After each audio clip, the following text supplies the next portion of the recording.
পৃথিবীতে এমন একটি ভূখণ্ড ছিল যেখানে শতাব্দীর পর শতাব্দী ধরে শাসন করে এসেছে এমন এক বাদশাহ।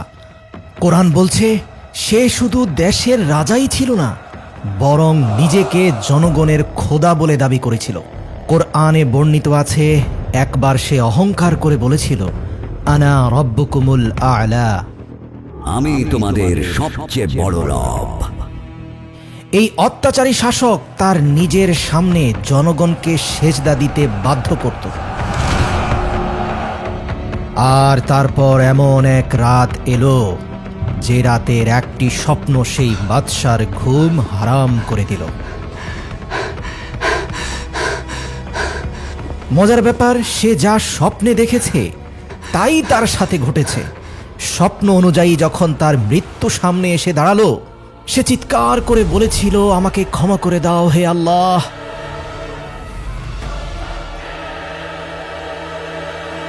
কিন্তু আল্লাহ তার লাশকেও মাটির নিচে দাফন হতে দিলেন না, বরং কিয়ামত পর্যন্ত তাকে মানব জাতির জন্য নিদর্শন করে রেখে দিলেন। মিশর সেই যুগের সবচেয়ে শক্তিশালী দেশ। নীল নদের তীরে গড়ে ওঠা শহরগুলোতে ফসল এমনভাবে ফলত যেন সেখান থেকে সোনা ঝরে পড়ছে। তাদের বাজারগুলো ছিল খুবই সমৃদ্ধ।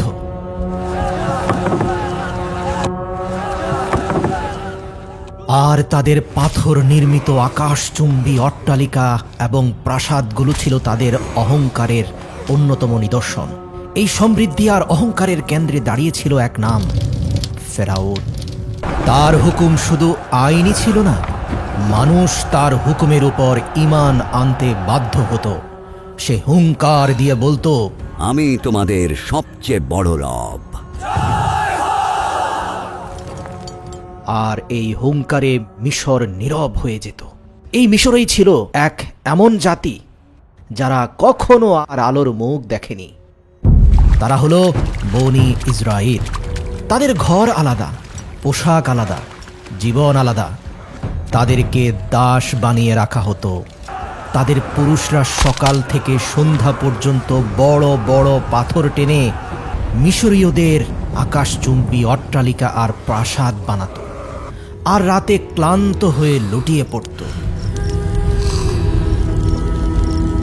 তাদের নারীদের বাঁচিয়ে রাখা হতো দাসত্বের ধারাবাহিকতা বজায় রাখার জন্য, যাতে এই নারীরা আরো বেশি দাস জন্ম দিয়ে ফেরাউনদের অট্টালিকা বানাতে পারে।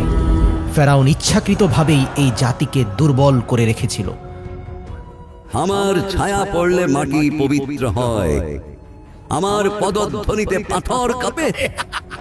কারণ দুর্বল জাতি কখনোই তার সিংহাসন নাড়াতে পারবে না। কিন্তু বুদ্ধিমানের জন্য ইশারাই যথেষ্ট।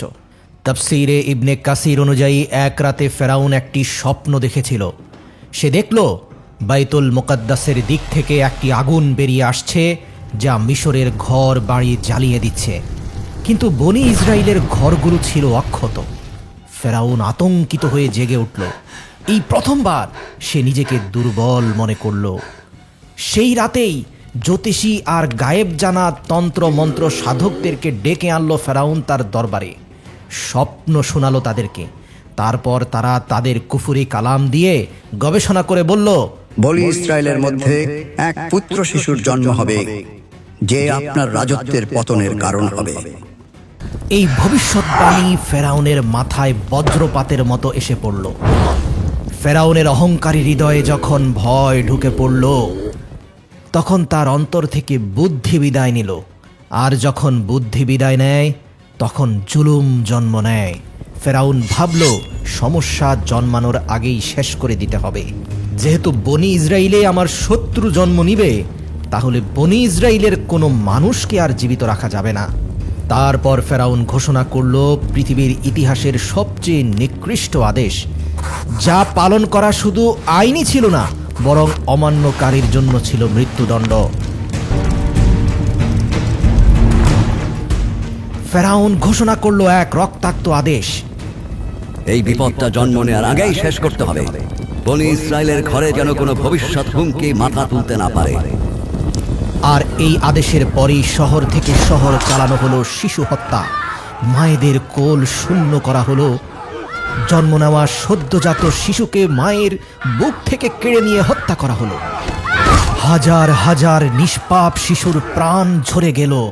আমার সন্তান, আমার সন্তান, আমাকে আমার সন্তান ফিরিয়ে দাও। তোমার সন্তান আর ফিরে আসবে না, সে তার শেষ নিঃশ্বাস ত্যাগ করেছে।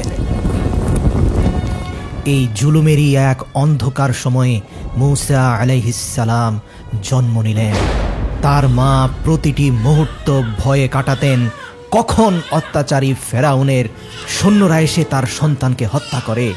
আতঙ্কিত মূসার মায়ের সামনে হঠাৎ করে আসমান থেকে জিব্রাইল ফেরেশতা নাজিল হয়ে বললেন, তাকে দুধ পান করাও, আর যখন বিপদের আশঙ্কা করবে তাকে নদীতে ভাসিয়ে দাও।